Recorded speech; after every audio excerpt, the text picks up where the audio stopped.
Vamos aplaudir o Senhor Jesus. Aleluia! Bom dia, igreja. Que a graça de Deus seja convosco. Amém? Feliz novembro para você, tá? Sejam bem-vindos. Pode sentar. Que a bênção de Deus seja conosco. No dia de ontem você esteve aqui, finalizando o mês de outubro, né? Com aquela porção dobrada. No dia de hoje você já entra esse mês falando com Deus sobre o cumprimento dessas promessas. E é justamente isso que eu quero tratar com você. É uma continuação daquilo que nós temos aprendido aqui com a palavra de Deus. Nós precisamos ter expectativa do cumprimento da promessa na nossa vida. Deixa eu fazer uma pergunta básica aqui. Quem tem promessas de Deus na sua vida aí? Todo mundo tem, né?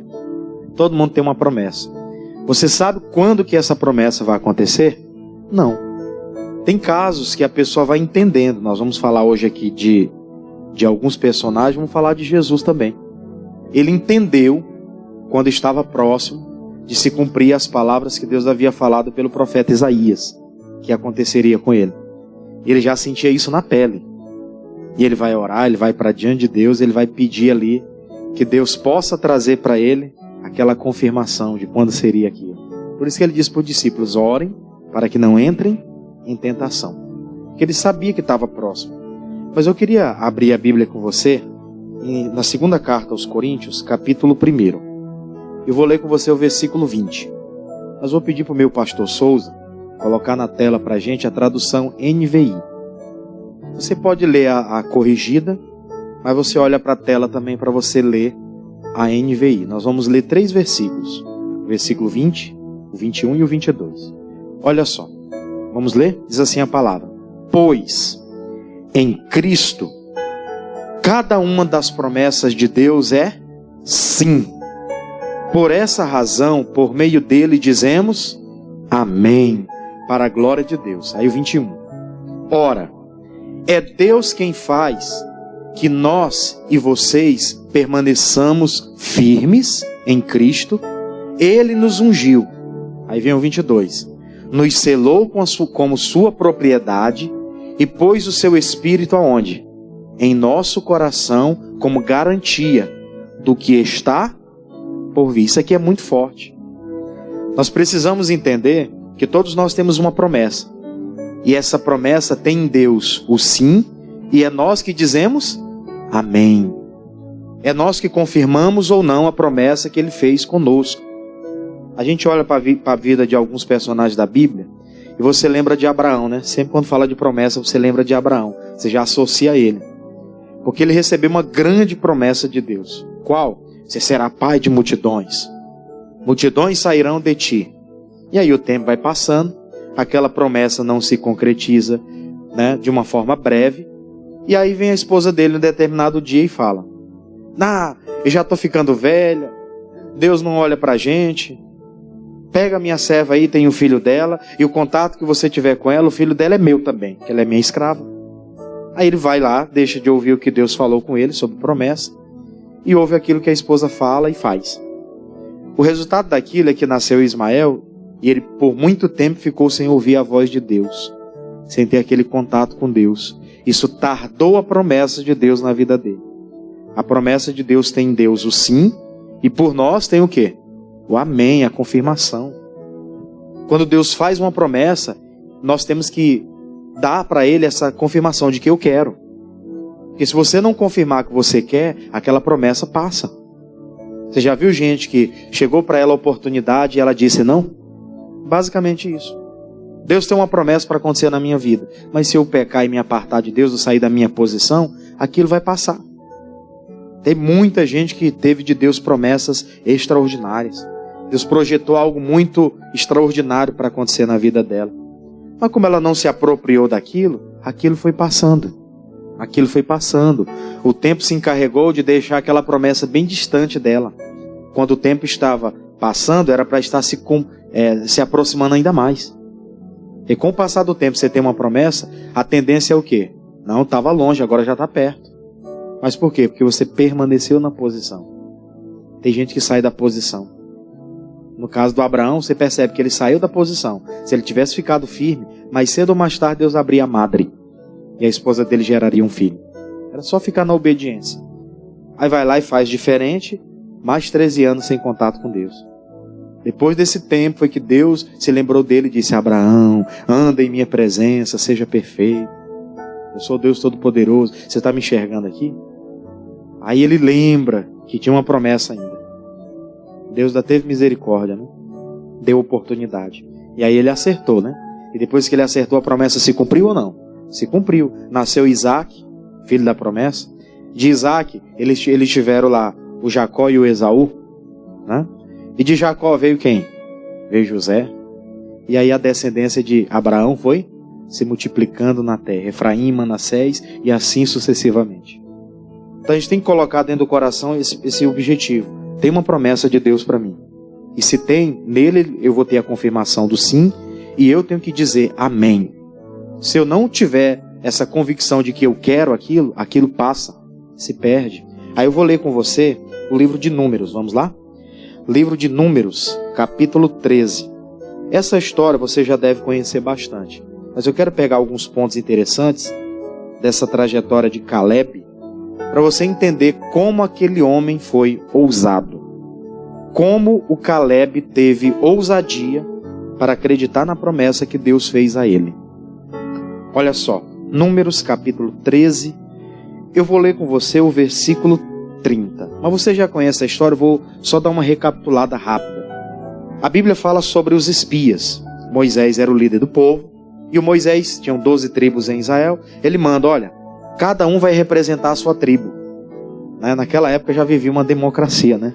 Literalmente. Porque ele já mandou um de cada tribo para representar o seu povo. Todos vão lá, e vocês vão visualizar a terra, e depois vocês vão me trazer o relato de como era essa terra. De como é essa terra, na realidade. O que ela tem para nos fornecer de bom. E aí eles vão. Aí quando eles voltam para trazer o relatório, a congregação toda se reuniu, o Moisés, que era o líder, sentou ali, o Arão, que era o irmão dele, que lhe auxiliava, também sentou ali. E os homens começaram a relatar para Moisés e relatar para o povo o que eles tinham de visão naquela terra. A terra verdadeiramente é boa, mana, leite e mel. Nós queremos mostrar aqui um fruto. Até tem umas pessoas que mostram, né, o fruto de 2 homens, um na frente e outro atrás, carregando um cacho de uva. Aquele bem gordo, né? Provavelmente bem doce. E aí eles olham, mostram o fruto da terra, aquela coisa toda. E eles começam a dizer, a terra é boa, mas lá tem uns inimigos. Eles são mais poderosos do que nós. Nós não temos a mínima condição de entrar. Quando o Caleb ouve aquela fala daqueles homens, o Caleb manda todo mundo se calar. Aí eu leio com você o versículo 30. Olha só. Números capítulo 13, versículo 30. Então Caleb fez calar o povo perante Moisés e disse: subamos animosamente e possuamo-la em herança, porque certamente prevaleceremos contra ela. Caleb entendeu. Essa terra Deus não deu para a gente como promessa? Não é promessa nossa que essa terra nos pertence? Então nós vamos subir animosamente, independente de quem esteja lá. Independente dos adversários que estejam lá. Se Deus falou que é nossa, acabou, é nossa. A mesma coisa, se Deus falou que já curou, não é para você ficar acreditando que tem um problema. Existe, não vamos negar, vamos acompanhar e tudo. Mas se Deus falou que já foi curado, eu me trato como um curado. Não como mais um doente, um enfermo. Não mais como uma pessoa que vai morrer desse jeito assim, sofrido. Tem que tratar de forma diferente aquilo que Deus me deu como promessa. Glória a Deus, irmãos. Muita gente deixa isso de lado. Perde. A promessa está à disposição dela, mas por ela não ficar firme na sua posição, ali vai passando. Aquelas coisas vão passando. Aí vem o versículo 31, que isso aqui deixa a gente um pouco preocupado. Porém, os homens que com ele subiram disseram. O que eles disseram? Não poderemos subir contra aquele povo, pois é mais forte. Não sei, irmão, mas tem gente que tem uma promessa tão linda de Deus na vida dela, e tem aqueles que vêm para ficar falando o contrário. Tenha muito cuidado com isso. Você está no caminho certo, você está firme com Deus, você está em busca do cumprimento da promessa na sua vida. Você fala uma coisa e por outro lado vai ter gente querendo falar o contrário. Você está determinando, você está aqui no culto profetizando, eu já sou curado, eu já sou liberto. Aí tem aquele familiar, aquele vizinho próximo, que você às vezes tem uma intimidade, uma proximidade, e ele sabe do seu problema. Aí você chega lá falando, não, eu já estou curado, eu já estou livre, eu estou fazendo o tratamento aqui porque Deus falou que a gente tem que obedecer os médicos e nós vamos honrar, mas Deus já me curou. Que curou nada, rapaz. Tu tem que se tratar, tu larga de ser abestado, te acreditando que esses pastores falam. É assim ou não é que acontece? E tem gente que perde a promessa por causa disso. Porque ela deixa de ouvir aquilo que foi dito por Deus e às vezes começa a atender aquilo que os outros falam. Caleb não deixou. Estavam falando de forma negativa e ele falou, não, parem com isso, vamos subir animosamente. Vamos herdar a terra, vamos ver o cumprimento da promessa na nossa vida. Aí eles começam a falar, não podemos subir contra ele porque eles são mais poderosos do que nós. Aí o triste ainda está mais na frente, o 32. Olha só. E infamaram a terra que tinham espiado perante os filhos de Israel, dizendo, a terra pelo meio da qual passamos a espiar é terra que consome seus moradores. E todo o povo que vimos no meio dela são homens de grande estatura. Eles estavam, ao invés de olhando para a promessa, olhando para o tamanho do adversário que tinha do outro lado. É isso que faz muita gente desistir das promessas. Muita gente desiste da promessa por quê? Porque ela olha para o que está diante dela. E ela esquece de olhar para a promessa que Deus fez para ela. Muito cuidado eu tenho que ter com isso. Eu tenho que ter esse cuidado extremo com essas coisas. Porque você tem uma promessa que está diante de você, mas você vê as dificuldades, você vê as lutas, o que a pessoa pensa? Que essa promessa é coisa nenhuma, isso aí é distante de mim. Está vendo a dificuldade que está aqui na minha vida? Está vendo as lutas que eu estou passando aqui agora? Como que eu vou acreditar nessa promessa? É justamente por isso que nós estamos aqui orando na casa de Deus. É para limpar a nossa visão relacionada ao nosso dia a dia. Que às vezes ficamos tão fissurados pelo que está acontecendo à nossa volta, que esquecemos que ali diante de nós tem aquele que é criador dos céus e da terra e que pode fazer todas as coisas. Amém, igreja? Aquele que pode fazer todas as coisas está diante de nós. Mas nós só olhamos para o quê? Para o nosso mundinho, para os problemas que nós estamos enfrentando. Estou passando por algumas lutas, parece que Deus não está olhando para mim. Está, por isso que você está vivo. Diga graças a Deus. Por isso que você está aí, respirando. Mas eu estou sentindo uma dor aqui. É claro, você está vivo. Quem não vai sentir dor é porque já morreu. Amém? Já morreu, aí não sente dor. Mas enquanto estamos vivos na carne, você está sujeito a sentir dores. Você está sujeito a sair, tropeçar bem ali na calçada e machucar o joelho. Tá ou não tá? Tá. Isso não vai acontecer com os mortos, porque eles já morreram. Entende a questão? Então temos que confiar em Deus, confiar na promessa que está à nossa disposição. Mas vai vir gente querendo atrapalhar, infamar. Você está aí lutando pela sua vida, você está lutando pela sua família, você está aí firme no seu propósito. Aí tem gente que começa a jogar água. Tu acha que vai dar alguma coisa? Fulano de tal não serve, fulano de tal já disse que não quer. Não adianta tu ficar orando por ele. Isso é a palavra do diabo. A palavra de Deus diz a promessa é você e a sua casa. É ou não é? A promessa de Deus diz que você é abençoado. Se você crer, você vai comer o melhor dessa terra. É isso que a promessa de Deus fala. Vai ter muita gente por aí fazendo o contrário. Eu continuo firme na promessa. Por isso que eu não vou sair da minha posição. Vou ficar firme nela. Glória a Deus. Fica firme nessa posição que Deus está te colocando. Aí vem o 33. Isso aqui me chamou a atenção. 33. Também vimos ali gigantes, filhos de Anak, descendentes dos gigantes. E éramos aos nossos olhos como gafanhotos, e assim também éramos aos seus olhos. Olha a visão que eles tinham. Eles tinham uma visão, eles já conheciam muito bem quem eram os gigantes da terra, quem eram aqueles que eram poderosos. E eles começaram a ficar se medindo, se comparando. Isso aqui o pastor Jamil já tem pregado aqui, falou do Asaf, né? Domingo passado. E nós temos que ter o cuidado com essas comparações. Na última quarta-feira eu tive a oportunidade de visitar a nossa igreja lá no Paraná. E eu falei sobre o cuidado com as comparações que nós temos que ter. Porque senão nós enxergamos o inimigo como se ele fosse maior do que a gente. E não é. O que a Bíblia fala sobre o nosso inimigo? Que ele está debaixo dos nossos pés. A Bíblia diz que maior é o que está em nós do que o que está no mundo. Então por que nós acreditamos diferente disso? Se Deus fala uma coisa e eu tenho que acreditar naquilo que Deus fala e eu fico olhando para outra. Porque eles diziam ser de Deus e acreditar que Deus era com eles, mas agora eles estavam acreditando em outra coisa. Lá tem os filhos de Anak, os gigantes. Aí começaram a se comparar. Nós somos gafanhotos e eles são grandão. Mentira. Se eles chegassem lá, aqueles homens que eram grandes não seriam nada diante deles. A mesma coisa é com as pessoas que querem vencer na vida. Se elas ficarem se medindo com as outras, ela nunca vai acreditar no seu potencial, em quem ela é, em quem Deus falou que ela é. Ela vai ficar simplesmente olhando para o que os outros é e o que ela não é. Por isso que você tem que quebrar tudo isso. Amém, irmãos? Quebrar tudo isso aqui em oração, diante de Deus. Quebrar todo esse paradigma aí que o inimigo colocou na mentalidade das pessoas. Entender que nós é que somos o bom de Deus. Porque foi isso que ele falou. Aí o tempo vai passar. Depois você vê o capítulo 14, versículo 1. Vamos lá rapidinho? Capítulo 14, versículo 1. A história é muito extensa, né? Então eu vou ler só um pouquinho com você. Versículo 1 diz assim, ó. Então, levantou-se toda a congregação e fizeram o quê? E alçaram a sua voz. E o povo chorou naquela mesma noite. E todos os filhos de Israel fizeram o quê? Murmuraram contra Moisés e contra Arão.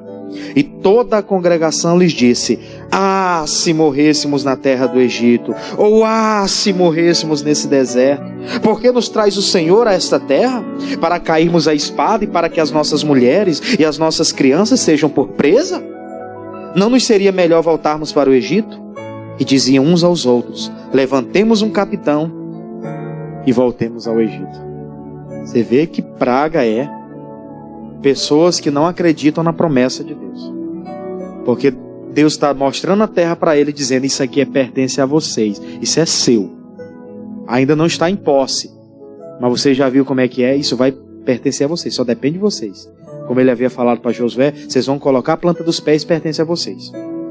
Mas eles não acreditam, não ficam firmes na posição deles e começam a murmurar, começam a ir contra, falar contra. Aí quando chega aquela informação no meio do povo, como um todo, as pessoas começam a ficar tristes. Peraí, eles foram fiscalizar a terra para nos trazer a boa notícia, e eles vêm falando essas coisas, então nós vamos morrer. Não adianta a gente lutar porque eles são maior do que a gente. Foi a visão negativa que eles passaram com relação à promessa, que fez as pessoas caírem no choro, no pranto. E não só isso, mas elas começaram a murmurar contra Moisés. Primeiro murmuraram contra Moisés. Nos trouxe para cá para morrer, para sofrer. E cadê Deus? Por que Deus nos trouxe para cá? Para as nossas mulheres serem escravas, os nossos filhos também padecerem? Eles murmuram contra Deus e murmuram contra Moisés. Esse é o problema da gente às vezes ficar ouvindo coisas lá fora e deixar de ouvir o que Deus tem falado conosco aqui dentro.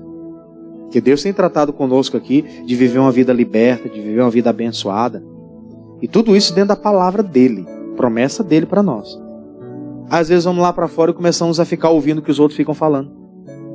Que aqui fora está difícil, é crise, está difícil, a cada dia está pior a situação. Começa a dizer que não vai mudar nada.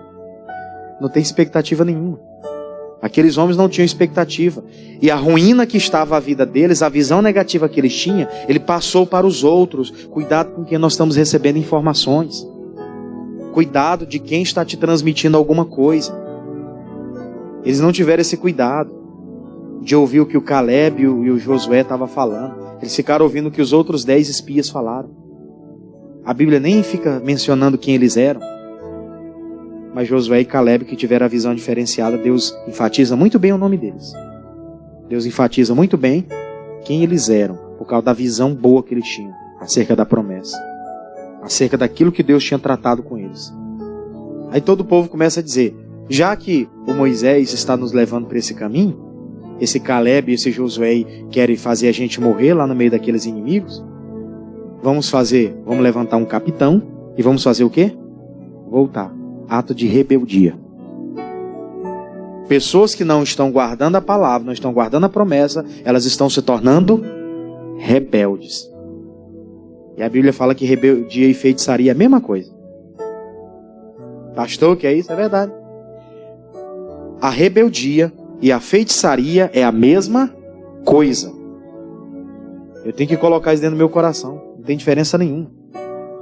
Para Deus, uma pessoa rebelde, que não acredita na promessa dele, que não se prontifica a obedecer a sua palavra, ela é igual a um feiticeiro que está lá fora no terreiro de macumba, no terreiro de candomblé, de umbanda. É a mesma coisa. É a mesma coisa. O pastor está desqualificando as pessoas. Não estou desqualificando, estou dizendo que a Bíblia diz. Glória a Deus. Eu sei que tem muita gente na igreja que fica chateado comigo. Tem gente na obra chateado comigo. eu falo algumas verdades que ela não queria ouvir. Vai fazer o quê? É a Bíblia quem diz? Não tem o que fazer. Tem que consertar. Aí eu vou pular com você porque a leitura é grande. Aí vem o versículo 8. Pula para o versículo 8. Diz assim o versículo 8, ó. Se o Senhor se agradar de nós, palavras de Caleb. Ele fez o povo calar de novo e falou. Se o Senhor se agradar de nós, então nos porá nesta terra e nula dará a terra que mana leite e mel. Tão somente não sejais rebeldes contra o Senhor e não temais o povo desta terra, porque são ele o nosso pão. E retirou-se dele seu amparo, e o Senhor é conosco, não os temais. Olha a visão daquele homem. Ele falou, olha, esses inimigos aí é o nosso pão. O Senhor tirou deles o amparo. Ele já tinha visão de que lá do outro lado, os inimigos que possuíam a terra eram os inimigos frágeis, que se eles chegassem lá, já estava tudo à disposição deles. Mas a visão dos outros, eles são maior do que nós. Tudo depende da visão, irmãos. Tudo depende da visão. Ter muito cuidado. Tudo depende da visão. Tem coisas que vão lhe apresentar, as pessoas vão dizer que é difícil. Se você estiver ligado com Deus, tiver discernimento, a visão do Senhor, Deus vai te mostrar que não é tão difícil assim. Alguém um dia já recebeu uma coisa que disseram, é difícil fazer isso. E você depois começou a fazer e viu que não tinha toda essa dificuldade? Alguém? Por exemplo, dirigir. Hoje quem já tem habilitação e vive na prática, né, da direção direta, você dirige até de olho fechado em alguns momentos. Eu já dirigi com sono, né? Querendo dormir aqui, ligado. Aí, né, jogar água pegava um álcoolzinho ali, botava na mão, esfregava aqui na cara, levanta. E vai na manhã, você confia. Né? E pessoas que, infelizmente, elas não, quando ela vai tirar a habilitação pela primeira, quando ela vai chegar, né, para fazer ali o exame, a habilitação, aquela coisa toda. Todo mundo já diz, olha, não sei o que, é difícil, não sei o que. Aí quem realmente já é mais experiente fala, não, você só tem que ter paciência e calma. Você só tem que ter paciência e calma. Você acredita em quem? Em quem diz que é para você ter paciência e calma, que é só um processo, né? Ou você fica acreditando naqueles que falam que é difícil? Porque teve gente que passou na 10ª, né? E teve gente que nem eu que passou na 3ª. Eu passei na 3ª, de moto eu fui primeiro, né? Mas de carro foi na 3ª já. Eu saía revoltado. Na época tinha um rotatório ali embaixo. Foi em 2014. Tinha um rotatório ali embaixo. Aí na hora que eu fui passando a rotatória para fazer, eu já estava quase finalizando, né? Só para fazer o retorno e voltar. Teve um abençoado que passou na minha frente, eu estanquei o carro. Com medo de bater, né? Aí na hora, o cidadão reprovou. Eu desci do carro com raiva, vim andando, passei aqui pela frente da igreja, nem olhei para a igreja. Fui lá paguei já, disse, eu quero fazer isso daqui a... Aí 15 dias de novo eu fiz. Aí eu passei, já estava revoltado. A primeira eu não saí nem da baliza. A segunda foi, eu já estava chegando no final, aconteceu isso. Aí na 3ª eu disse, o diabo não me rouba mais não. E aí fui e passei, glória a Deus. Mas a gente tem que acreditar. E se não acredita? Não vai conseguir nunca. Como tem gente que passa tempos tentando e não consegue. Pagou e passou o processo e não conseguiu. Tem que pagar tudo de novo agora. Eles estavam diante da promessa. E ele falou, nós não vamos ser rebeldes ao mandado do Senhor, não. Se o Senhor falou que é nossa, então é nossa e acabou. Se vocês forem rebeldes, vocês vão perder. Ele falou, esse povo é o nosso pão. Versículo de número 9, não foi? Ele disse, porquanto são eles o nosso pão, e retirou-se deles o seu amparo. Esse povo não tem amparo nenhum. Se nós chegarmos lá, eles estão desarmados. A vitória é nossa em nome do Senhor. Glória a Deus. Aí o versículo 10. Então disse toda a congregação que fizesse o quê? Que os apedrejassem. Porém, a glória do Senhor apareceu na tenda da congregação a todos os filhos de Israel. Você vê como é difícil você lidar com as pessoas? Ele falando, ele lutando, ele tentando demonstrar para aquele povo, não, Deus vai nos dar a vitória. E eles falando o contrário. Como o Josué insistiu, o Caleb insistiu, o que eles falaram? Vamos apedrejar esses cidadãos aí. Geralmente é assim, pessoas que elas não creem na promessa de Deus, que elas não querem compromisso nenhum com a promessa, com as coisas de Deus, o que elas fazem? Elas dizem que é difícil porque elas não tentam, e aí depois de um tempo, quando você insiste, elas querem te parar. Geralmente elas não lutam e não querem que outras pessoas também façam o quê? Lute. Tem gente que está doente em casa, ela poderia estar aqui, fazendo tratamento espiritual, que o físico ela está fazendo lá com a medicina. Mas tem que fazer o tratamento espiritual. Glória a Deus. E ela não está fazendo. Porque ela ficou dando ouvidos à voz de outros. Vai para essas igrejas. Não vai acontecer nada contigo. Eles vão só pedir teu dinheiro. Não é assim que fala? Ele não vem para cá para ouvir aquela palavra para ele sair do pecado. Ele não ouve a palavra que é para ele sair do pecado e se converter, né? Ele só ouve a parte da oferta. Que ela tem que ofertar. É ou não é verdade? Tudo é o diabo. É o diabo que engana a pessoa. Depois ela vai para debaixo de 7 palmos sem Deus e com o dinheiro dela lá. Vai ou não vai? Não, porque o dinheiro vai ficar para os outros brigar, ela não vai levar. Não vai levar. Não acredita na promessa, não se prontifica a servir, perde. Aí eu vou pular com você para o versículo de número 12. Porque Deus ficou triste com aquele povo. E o Moisés teve que interceder. Porque se dependesse de Deus, Deus iria ferir aquele povo. O que ele disse no 12 aí? Ó? Com pestilência o ferirei, e o rejeitarei, e ferirei de ti todo povo maior e mais forte do que este. Depois o Moisés teve que resolver o problema diante de Deus. Teve que pedir misericórdia de Deus, orar pelo povo, porque senão o povo ia passar pelo pior agora. Porque se é rebelde à promessa de Deus, se é rebelde ao mandato de Deus, só sobra isso aí para a pessoa. Nós podemos viver os dois extremos. A decisão é nossa. Eu posso viver a bênção de Deus quando eu acredito, ou eu posso viver esse resultado aí, ó, quando eu rejeito. Foi isso que Deus falou. Ferirei e o rejeitarei. Ferirei e o rejeitarei. Porquanto não creio na promessa. Triste isso, né? Falei do Abraão no início. O que aconteceu com Abraão? 13 anos sem ouvir a voz de Deus. Isso aqui era terrível, irmão. É como se a gente passasse 13 anos afastado. Entende? Você está aqui congregando, você faz uma coisa que não agradou a Deus, foi contra aquilo que Deus falou, você não ficou firme. Deus passa 13 anos sem falar com você. É 13 anos você desviado da igreja. É muito tempo ou não é? Dá para fazer muita besteira ou não dá? Dá. Dá para morrer, dá para se acabar. Se for o caso. Até o dia em que Deus teve misericórdia dele, falou: Abraão, eu dei minha presença, ser perfeito. E esse povo aqui passou 400 anos, né? No Egito, escravizado. Agora eles já iam 40 anos presos no deserto. Não chegava, nem enxergava a terra. Tempo passava e nada acontecia. Promessa, coisa nenhuma. Mas por quê? Por causa dessa visão aqui.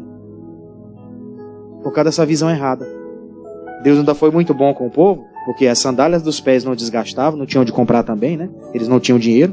Afinal de contas, era Deus que mandava para eles o pão do céu. Mandava as carnes, né? Pelos corpos. Tirava a água da rocha. Quando Moisés tocava na rocha.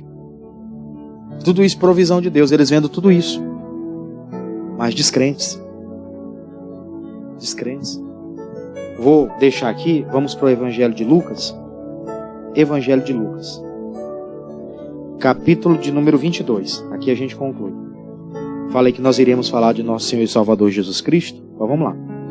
Lucas capítulo 22. Eu vou ler com você já a partir do versículo 39. 39. Vamos falar de Jesus. Olha só que interessante.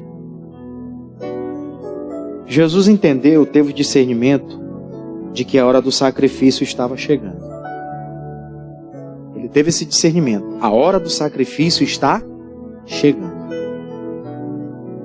E ele vai fazer uma coisa que nós precisamos fazer quando as coisas apertam. Quando parece que a promessa está longe. Né? Diz assim a palavra. E saindo, foi como costumava para o Monte das Oliveiras. E também os seus discípulos fizeram o quê? Isso aqui era de costume, era de praxe, né? E quando chegou àquele lugar, disse-lhe: orai para que não entreis em tentação. Ele chega lá no monte, os discípulos estão junto com ele.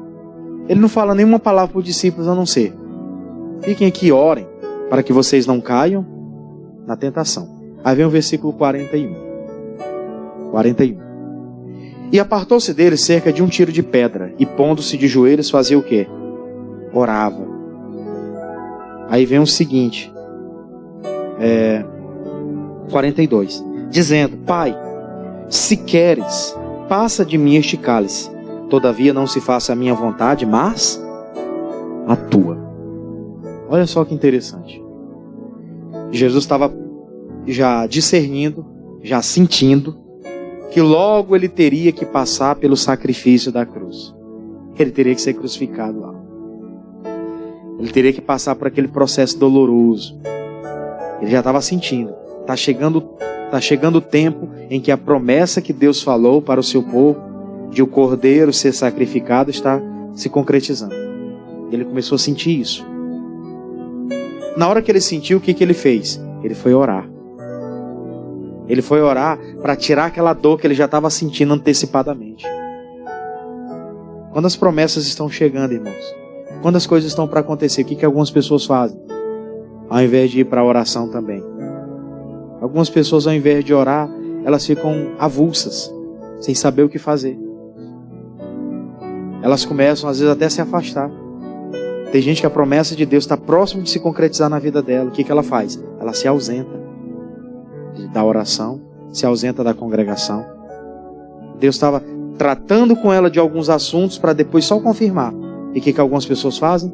Se ausentam. Por isso que é perigoso a gente deixar de congregar. Eu acredito que todo crente deveria falar sério com Deus. Deus, eu tenho um trabalho muito difícil. Meu trabalho é tão apertado que eu não consigo ter tempo nem para te cultuar. Ô Senhor, me dá uma oportunidade de trabalhar numa situação em que eu vou ter tempo de cultuar o Senhor.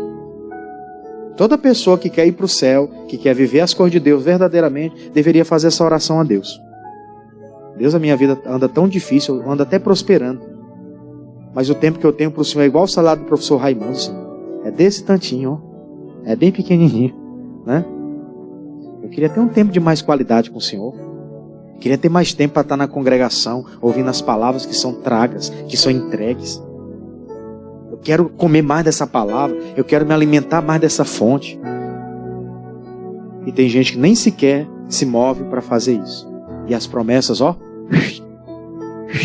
só se distanciando dela. Ela não quer nem saber de promessa. Ela só quer saber do pãozinho dela de cada dia. Como se isso fosse tudo. Isso não é nada perto da grandeza de Deus que Ele tem para nós. Por isso que entra ano e sai ano, tem gente que vive na mesma condição. Não cresce. As coisas não fluem. E deveria fluir para a gente. Aí na continuação, para terminar, ele fala: e apareceu-lhe um anjo do céu que fazia o quê? Confortava. Lembra da oração dele? Se for possível, aparta de mim este cálice, mas seja feita a tua vontade. Você vê que ele estava sentindo na pele que ele teria que passar já. Mas ele disse: seja feita a sua vontade. Eu não estou aqui para decidir o que vai ser de mim. É o Senhor quem decide. Aí vem um anjo de Deus e chega nele, ó, confortando. Fica firme na posição. Você vai passar pelo sacrifício. Fica firme. A promessa para o povo de Israel vai se concretizar. O Cordeiro de Deus que tira o pecado do mundo era você. É você. Não tinha para onde ele correr. Ele já veio, já nasceu com esse propósito. Ele entendeu isso desde cedo. É o Filho de Deus encarnado, né? Aí, para concluir, versículo 46. 45. Perdão. E levantando-se da oração, foi ter com os discípulos e os achou dormindo de tristeza. E disse-lhe: por que estáis dormindo? Levantai-vos e orai, para que não entreis. Ele falou a mesma coisa que ele falou no início. Antes ele falou: vocês vão orar, vocês vão cair na tentação. Enquanto ele foi orar um pouco mais à frente. Depois daquela oração, que ele teve o conforto do anjo, que ele teve a confirmação de que ele teria que passar por aquilo, ele orou mais intensamente, né? Suava gotas de sangue, aquela coisa toda. Aí ele volta, os discípulos estão como? Dormentes, dormindo ali, de tristeza. Não estavam orando ali pedindo a Deus socorro. Eles estavam ali com aquele sono, com aquela tristeza. O semblante deles era esse. Jesus falou mais uma vez: continuem orando, vocês não caiam na tentação. Continuem na oração, para não cair na tentação do desvio, que Jesus seria entregue, e se eles não vigiassem, eles iam se desviar, porque seria retirado deles a sua liderança, e eles não tinham direção sobre o que fazer depois disso. Não por falta de ensinamento de Jesus, mas porque eles não estavam preparados. A gente tem que ter esse cuidado. A promessa está diante de nós. Quando a promessa está perto de acontecer, Jesus estava falando, orem. A promessa está perto de se concretizar. Israel vai ser redimido. Israel vai ser liberto da condenação da escravidão. O véu vai ser rasgado de alto a baixo, e o homem que não tinha acesso a Deus, agora vai ter livre acesso a Deus. Orem. E o que eles estavam fazendo? Dormindo. Como tem muito crente hoje. Promessa está à nossa disposição. Vamos ser uma igreja ativa de oração, para a gente não cair na tentação. Tem um culto de oração. Ah, não dá para mim. Tem qualquer coisa na igreja, não vou participar. E ó, promessa vai embora. E a vida da pessoa não tem aquele giro, né, de 380 graus. Posso fazer uma crítica construtiva à nossa sede? Posso. Aos membros, hein, como um todo. Isso aqui é eu que estou falando. Isso aqui não é o pastor, não é ninguém. Isso aqui sou eu. Eu já tive muitas igrejas nossas menores. É mais fácil lidar com uma igreja menor, né? Por isso, quanto mais é dado, mais é cobrado, né? Então, uma igreja ali, num bairro, numa cidade, às vezes tem 100, 200 membros. Você marca um culto, você convoca toda a igreja. Ó, pessoal, hoje, tal hora, 10 horas da noite, nós vamos ter uma reunião de oração. Vai ser de 10 até a meia-noite. Que é toda a igreja junto aqui. Como é que você acha que acontece? Talvez um ou outro, por conta de alguma comorbidade, não vá. Eu, geralmente, nas igrejas que eu passo, ainda falo o seguinte para os irmãos. Ó, tem um irmão aqui que pode trazer a senhora. Pode levar a senhora. Ainda faço esse remanejo, né? Para tentar ajudar alguns. Só que não pode cair no modismo. Achar que toda vez tem que fazer. Amém? Não pode ser assim. Não pode abusar da bondade do próximo, né? E aí, geralmente, a gente faz essa convocação e toda a igreja vem junto. Aí nós chamamos as pessoas aqui, o que algumas pessoas fazem? Ah, pastor, fazer unção da bênção dobrada? Ah, não dá para mim não. Ainda mais no dia que não dá para, no dia que não é dia de culto. Ela nem vem. Ela não vem. Você sabe o que é isso? É rejeitar a promessa. Naquele dia, se Deus deu a direção, a visão, o anjo da igreja, é porque naquele dia tem algo especial para ser entregue. Pessoa que despreza isso, que perde isso, ela perdeu. Como disse lá o ministro do STF, perdeu o mané. Né? Perdeu. Passou. Não volta mais. Pastor, depois o senhor me dá um pouco do óleo que o pastor ungiu. Não tem óleo que o pastor ungiu, coisa nenhuma. Ali era algo específico para aquele momento. Tá aqui. Só não quer me ungir hoje com esse óleo aqui. Foi o óleo que o pastor ungiu ontem. Eu não tenho autorização para isso. Não me falou nada. Você entende a questão? Eu não tenho autorização para isso. Não vou dar uma de santo aqui. Pessoal, vou ungir vocês com esse óleo que o pastor consagrou, que o pastor Jaime consagrou. Meu irmão, loucura da minha parte. Não vou fazer isso para agradar ninguém. A gente tem que viver debaixo da promessa, da direção. Jesus entendeu. Eu vou ter que ser sacrificado. Israel vai ser redimido. A separação que havia entre povos não vai haver mais. A obra vai ser realizada. O que ele falou para os discípulos? Que seriam os cabeças da igreja. Orem, para vocês não entrarem na tentação. Vocês transmitirem o recado para o povo lá na frente. Sobre esses acontecimentos que muita gente não vai entender. Mas vocês já são mais maduros, vocês vão discernir.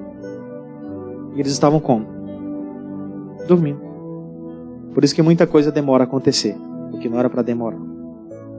E hoje eu quero orar com você em cima dessa palavra.